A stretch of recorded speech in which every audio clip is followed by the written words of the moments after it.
On est quand même dans une société où le respect est quand même compliqué. Et on le voit bien sur les générations futures. Donc la masculinité qui revient en force. Mais il y a ce poids-là, il y a ce poids de l'administration, de la société, hein, tout simplement, qui fait qu'il y a une chape de plomb au-dessus des personnes qui sont discriminées, quelles qu'elles soient. Et il y a peut-être aussi des parents qui se posent des questions par rapport à leurs enfants. Ouais. Donc si quelqu'un peut leur apporter un petit début de réponse, ce serait déjà ça. Puisque le CTL, c'est 3 axes plus 1. Oui. L'illettrisme, l'accessibilité, l'éducation aux médias et l'information. Et il y a cette question qu'on voudrait transversale, qui sont les questions de genre et de harcèlement.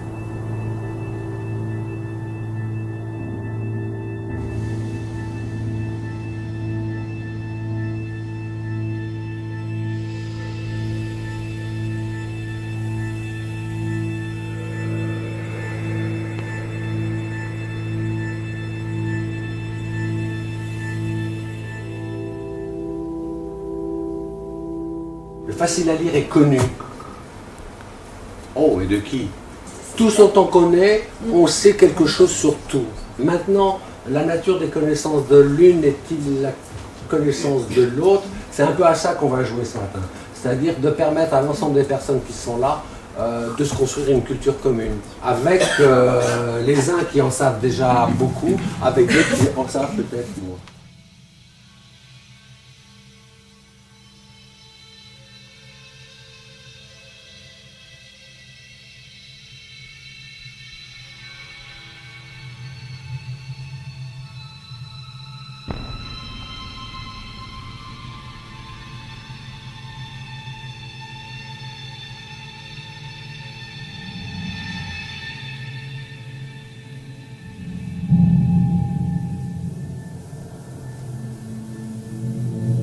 Alors? Allô? Pas à l'aise. Pas à l'aise? Non, pas du tout. Je l'ai aidé un peu parce qu'il avait du mal. La timidité, le stress, l'angoisse. L'angoisse? Enfin, je pense. C'est la première fois que je dis devant autant de monde. On n'a pas eu beaucoup l'occasion de s'entraîner ensemble. S'exprimer en public, c'est pas forcément quelque chose de naturel. Devant des enfants, c'est peut-être un public, entre guillemets, moins exigeant. J'ai pas dit que c'était facile, mais peut-être moins impressionnant. Oui. Après, parce qu'il ne va pas être jugé par un enfant. C'est différent de faire devant un enfant et de faire devant des adultes. De votre point de vue de stagiaire au CLIPS, par rapport à ce que vous y faites, bah, ça fait partie justement d'un... Enfin, on pourrait considérer ça comme un entraînement à des choses plus... Professionnelles. Plus professionnelles, exactement, oui.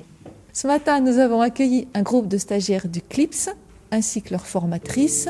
Ce sont donc des gens qui doivent se remettre à niveau en français, en mathématiques, en lecture, en écriture et aussi en numérique. Et l'idée de ce matin, c'était de les familiariser avec la lecture à un public qui est sans jugement, puisque c'était le public des bébés lecteurs. Donc un public qui n'a aucun a priori. Donc ils ont lu quelque chose qu'ils avaient préparé en amont avec leur formatrice et un livre qu'ils avaient choisi. #avenir, où l'objectif ici est d'aider la personne justement qui a de multiples pistes, qui ne sait plus où aller, à réduire à une seule, en faisant de l'immersion justement, en allant se tester sur le terrain. Et c'est aussi pour les personnes qui veulent se trouver un projet rapidement, ou alors pour s'engager dans une formation qui va les mener à leur objectif en termes professionnels. On pallie un peu pour plein de raisons qui sont à la décharge des enseignants, mais tout ce qui a pu échouer dans l'éducation nationale. Donc on retrouve beaucoup de jeunes, par exemple, on les trouve de plus en plus jeunes. Là, je parle plutôt des Français qui ont un profil illettré, donc qui ont été scolarisés, mais qui ont peut-être oublié plein de choses, ou qui n'ont pas le nécessaire suffisant aujourd'hui pour pouvoir vivre décemment et avoir une profession et être bien dans cette société. Ces personnes-là, souvent, elles nous disent « J'avais des difficultés. » Il y a un monsieur de 30 ans qui m'a dit « Je faisais pas de bruit, j'étais pas un élève perturbateur, mais j'étais au fond de la classe parce que j'arrivais pas à suivre. » Les centres de formation, voilà, on s'attache autant qu'on peut à nous adapter aux personnes qu'on reçoit. Parce qu'on a la chance de travailler sur des petits groupes, sans tomber dans le panneau de trop materner, mais le but c'est de les rendre autonomes le plus tôt possible. FLE, c'est donc français langue étrangère, donc ça n'a rien à voir avec les analphabètes, donc des gens qui ont été scolarisés à n'importe quel niveau chez eux, et puis qui se retrouvent dans un pays de langue, en l'occurrence française ici.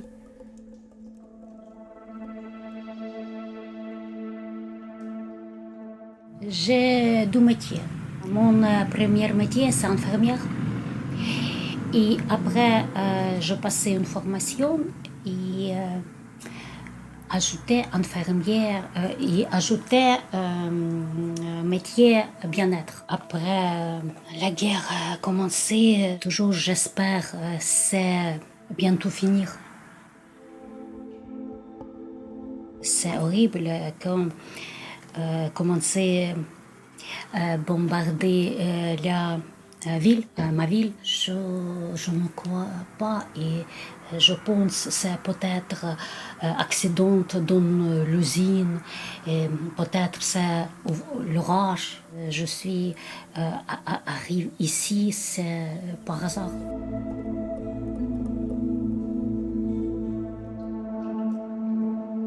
Je demandais protection, bientôt donner logement temporaire, après donner logement gratuit.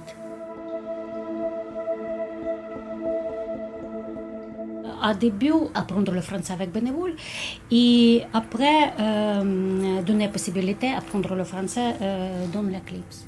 Après cette formation, j'espère passer une formation comme à domicile. J'ai essayé de trouver un travail beaucoup fois, mais c'est pas possible. Je dois améliorer mon français et après, j'espère que je trouve un travail.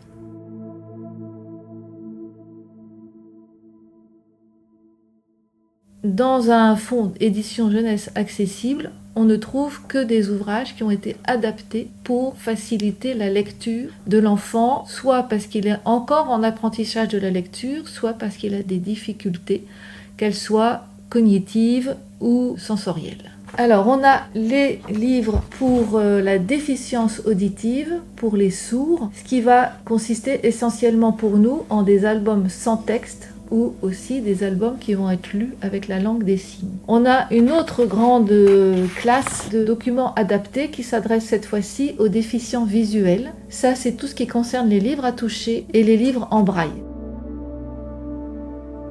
Le troisième grand axe de livres adaptés pour la jeunesse, c'est tous ceux qui s'adressent à l'autisme et à la déficience intellectuelle. Les grandes adaptations possibles, c'est les pictogrammes et le Makaton. Ce sont des méthodes qui permettent de communiquer avec l'enfant ou que l'enfant communique avec nous par d'autres méthodes que la parole, parce que ce sont des personnes qui ne savent pas utiliser la parole. Le Makaton en particulier combine 3 méthodes de communication, les signes, les pictogrammes et la parole. Naoko, c'est aujourd'hui que tu pars, Suzuki t'accompagnera. Eh bien, la première phrase du livre, ça va se transformer sous cette forme-là. Aujourd'hui, c'est l'anniversaire de Naoko. Et la 4e catégorie, c'est tout ce qui relève de la dyslexie et des troubles 10. Donc là, on a tous les romans en particulier qui ont une adaptation qui permettent soit de distinguer les syllabes des unes des autres, soit de repérer plus facilement les P, les B. Tu peux avoir des petits ponts qui te permettent de distinguer les syllabes des unes des autres. Et à partir du moment où la compréhension est meilleure, où la parole, même si elle n'est pas sous forme de parole, mais sous forme d'image, est plus facile, ben l'enfant va avoir une meilleure intégration. Mais il n'y a pas que le FAL dans le contrat territoire lecture.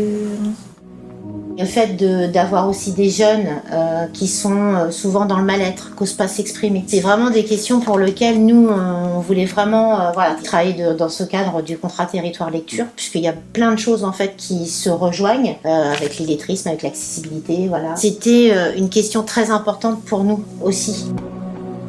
On est là, échanger les uns les autres, parler, on a envie de dire, c'est rien.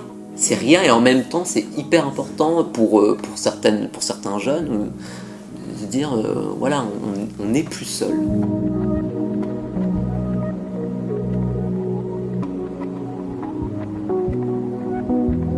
Alors voilà, donc je m'appelle Roxane maintenant depuis, ça va faire 2 ans que j'ai choisi mon prénom. Donc ce qui s'est passé, c'est qu'une fois je suis tombé sur un reportage, et donc il y a une personne de 59-60 ans qui racontait que il se cachait pour s'habiller en femme depuis des années. Et je me suis dit mince, ce qu'il raconte c'est ma vie quoi, parce que moi je me posais des questions depuis très longtemps. J'ai moi aussi l'habitude depuis l'âge de 11-12 ans de m'habiller en femme. On se dit mince, je suis pas normal, qu'est-ce qui m'arrive, enfin c'est pas bien de faire ça. On croit qu'on a un souci, mais en fin de compte, non, on n'a pas du tout de souci, c'est juste qu'on n'est pas né dans le bon corps. Parce que ce qui s'est passé, c'est que je vivais avec une compagne, et quand il y a eu le Covid, forcément on est resté enfermé pendant un moment, et donc elle avait un enfant, et il sortait pas beaucoup, et j'ai pas pu pendant 8 à 9 mois, disons, m'habiller en Roxane, enfin être moi-même. À un moment j'étais pas bien, et donc je lui ai dit mais qu'est-ce qui t'arrive ? Là j'ai tout avoué, depuis l'âge de 11-12 ans, je m'habille en femme. Et donc je lui ai dit là je peux pas, il y a le Covid et puis j'étouffe. Elle m'a dit écoute, on a un étage à nous, les enfants mangent jamais, à ce moment-là, le week-end, si tu veux, habille-toi comme tu as envie et puis on verra bien. C'est là qu'elle a compris, elle m'a dit écoute, je crois que c'est une évidence, je crois que tu es vraiment heureuse de cette façon.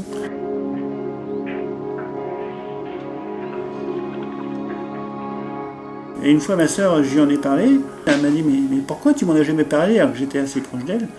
Mais c'est ce que je lui dis, j'ai fait tu crois que c'est facile de dire à quelqu'un je m'habille en femme, et c'est vrai que malheureusement pour un homme qui s'habille en femme ou qui se sent femme, on est catalogué comme pédé, c'est malheureux, ou de gay, d'homosexuel. Dans un atelier comme ça, il y a systématiquement des gens qui parlent davantage et d'autres pas du tout, mais avec ceux qui parlaient, qui avaient la parole un peu facile, certaines personnes subissaient des discriminations. Parce que c'est quelqu'un par exemple, qui se fait arrêter sur Fécamp 3-4 fois par jour pour contrôle d'identité.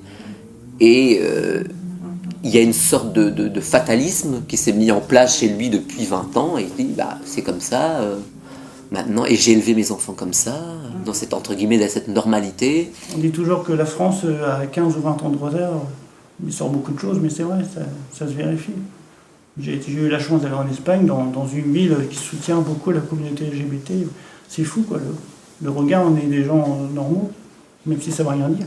Mais en France, non, partout où on va, on arrête toujours à nous regarder bizarrement. Mais pourquoi ? Dans l'échange, je prends comme exemple, je dis mais Rosa Parks, si à un moment donné, là, c'est pas décidé de se lever, les droits civiques, ils seraient peut-être restés dans le même état. Et il me dit, oui, c'est vrai, il me dit, c'est compliqué d'aller en commissariat pour aller porter plainte contre des policiers qui nous arrêtent. C'est pas tellement qu'ils ont pas envie de réagir, de dire, c'est qu'ils ils vont se sentir écrasés par la puissance, soit administrative, soit etc. de la justice.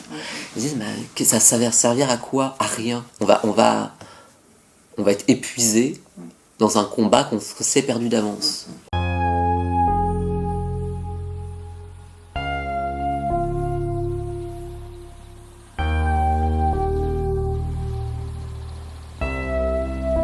On se tracasse tellement pour le regard des autres. C'est ça le souci de la vie aujourd'hui.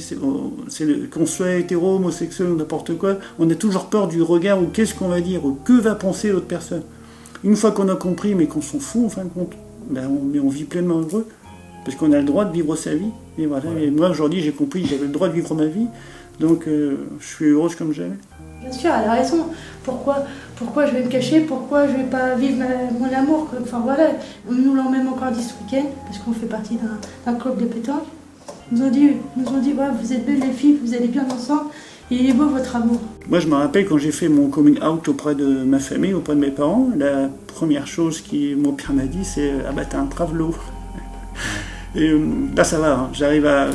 Avant, c'était difficile pour moi d'en parler, sauf que c'était comme une claque pour moi. Quand mon père, de temps en temps, il me lâche mon ancien prénom, bon, il s'excuse.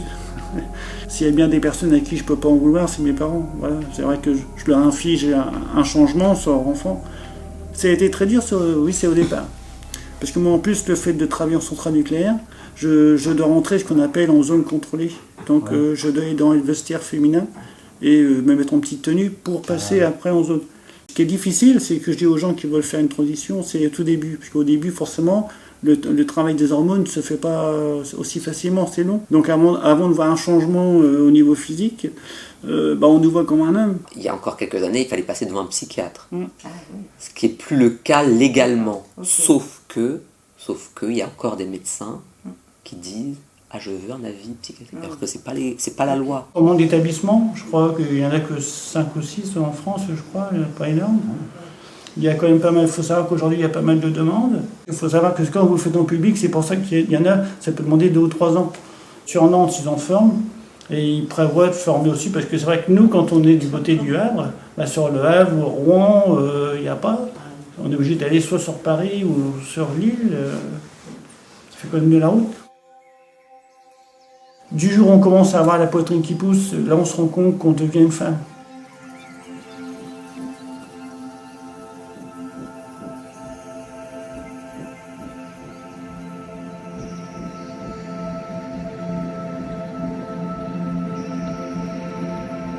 On parlait hier de la bibliothèque lieu de confiance. Établir un lien de confiance avec Roxane pour des personnes qui voudraient aborder ce genre de sujet. Voilà. Si vous voulez rencontrer Roxane, rendez-vous à la médiathèque à Bolbec. Je sais pas, tous les jours. Non, tous les jours peut-être pas. Une fois par mois, de 16 à 17. Avant j'étais pas mal heureux, mais aujourd'hui je suis heureuse. Voilà, c'est toujours ce que je dis. Ça résume toute ma vie. Je souhaite à tout le monde d'avoir un bonheur comme celui que je peux avoir. Mais non, mais j'ai toujours dit avant, j'attends plus qu'une chose dans la vie, c'est d'avoir ma cerise sur le gâteau. Et quelle belle cerise. C'est vrai. Comme quoi, il faut toujours croire en ses rêves.